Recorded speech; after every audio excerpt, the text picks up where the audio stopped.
যে 7 দফার যে দাবি রয়েছে এই দাবির প্রত্যেকটি বিশ্ববিদ্যালয় প্রশাসন মানবে এবং অভিযুক্ত যে শিক্ষক সুদীপ চক্রবর্তী তাকে অতি শীঘ্রই আইনের আওতায় নিয়ে আসতে হবে সুষ্ঠু তদন্তের মাধ্যমে। আমাদের জন্য অত্যন্ত কষ্টের একটি বিষয় যে আমাদের বোন মুনিরা মাহাজাবিন মিমো যিনি আত্মহননের পথ বেছে নিয়েছেন সে বিষয়টাই নিয়ে আমাদেরকে দাবি জানাতে হচ্ছে, এখানে আসতে হচ্ছে। এটা আমাদের জন্য অত্যন্ত কষ্টকর একটি বিষয়। আমরা বিশ্ববিদ্যালয় প্রশাসনের নিকট থেকে এখন পর্যন্ত কোনো দৃশ্যমান পদক্ষেপ লক্ষ্য করছি না। যে বিশ্ববিদ্যালয় শিক্ষার্থীদের জন্য নয়, যে বিশ্ববিদ্যালয় প্রশাসন শিক্ষার্থীদের জন্য নয়, তাদেরকে আমাদের কোনো প্রয়োজন নেই। যদি তারা আমাদের শিক্ষার্থীর যে ঘটনাটি ঘটেছে এর বিষয়ে সুষ্ঠু তদন্ত সাপেক্ষে অতি দ্রুত কার্যকর পদক্ষেপ নিতে না পারে, তাহলে আমরা শিক্ষার্থীরা যে আন্দোলনের সাথে তারা যে ঘোষণা করেছে সে লড়াই আমরা চালিয়ে যাব।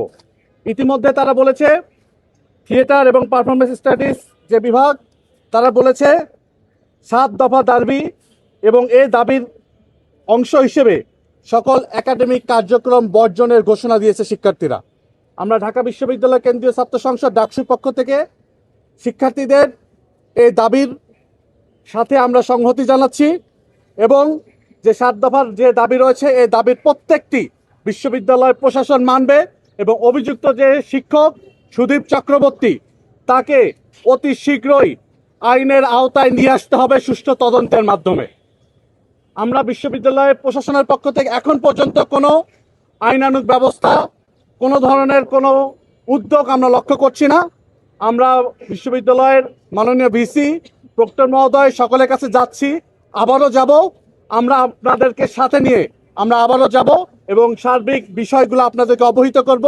আমরা আশা রাখবো যে অভিযুক্ত শিক্ষক সুদীপ চক্রবর্তী তাকে সকল ক্লাস পরীক্ষা থেকে বাইরে রেখে তাকে আইনের আওতায় নিয়ে আসতে হবে সুষ্ঠু তদন্তের মাধ্যমে এবং প্রত্যেকটি বিষয় আপনাদেরকে অবহিত করা হবে।